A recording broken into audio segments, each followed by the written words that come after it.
All right, police in New York tonight say they're investigating a possible terror plot after a man was found with multiple weapons during a traffic stop in Queens. Officers arrested 27-year-old Judd Sanson.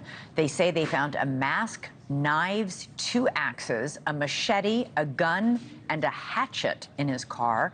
They also found a ballistic vest with an NYPD logo and an MTA, which is the Transit Authority vest, also in the vehicle. Now, this comes just days after the FBI warned that about an increasing terror threat and announced that it had arrested 8 suspected terrorists with possible ties to ISIS.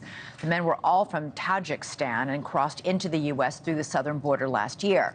They were arrested over the weekend in big cities, including Los Angeles, Philadelphia, and New York City.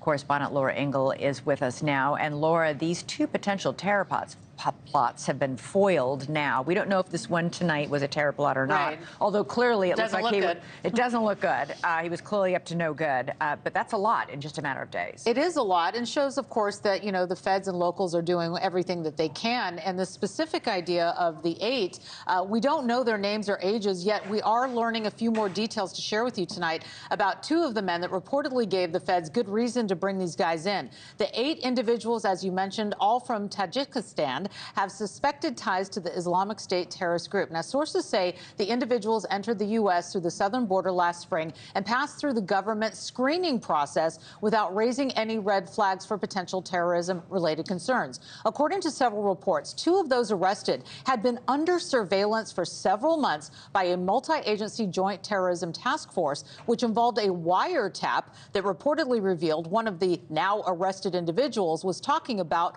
bombs. The arrests made by the U.S. Immigration and Customs Enforcement, or ICE as we know them, went down in New York, Philadelphia, and Los Angeles. Our Brian Enton spoke with the director of ICE just this morning in Florida, who explained how these individuals bypassed the government's screening process.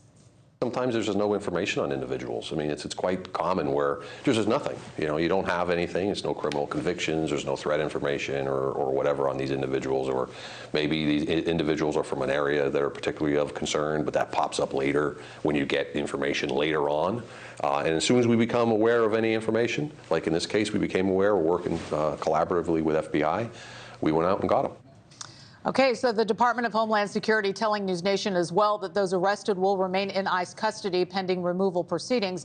And just 2 months ago, you'll remember the FBI Director Christopher Wray sounded the alarm about an increase in terror threats in the U.S. directly related to conflicts around the world.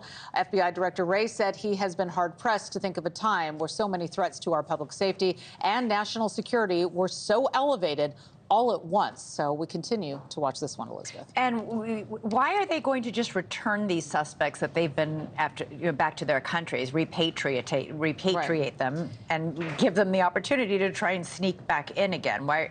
I mean, I know that they caught them before they committed any sort of terrorism, but still. It's a great question. I think there'll be a hearing about that, and they'll see how to proceed.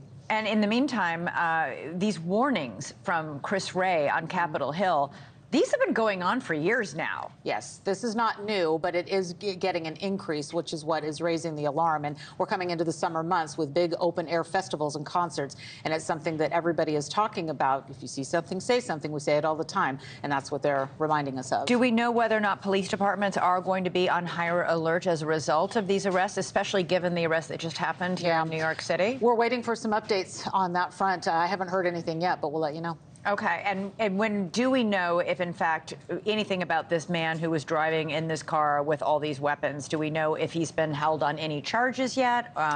Whether or not he's cooperating with authorities? Anything about where he was driving from? Yeah, and right? Any biographical information? The only thing we know is what you have shared with us, but I do believe he's in custody, and they took all of those things, you know, into possession for evidence. But it's an awful lot of stuff to have driving around in a car here in New York City. Yeah.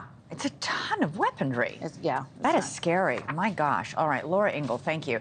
Thanks so much for watching. Go to joinnn.com to find NewsNation on your television provider.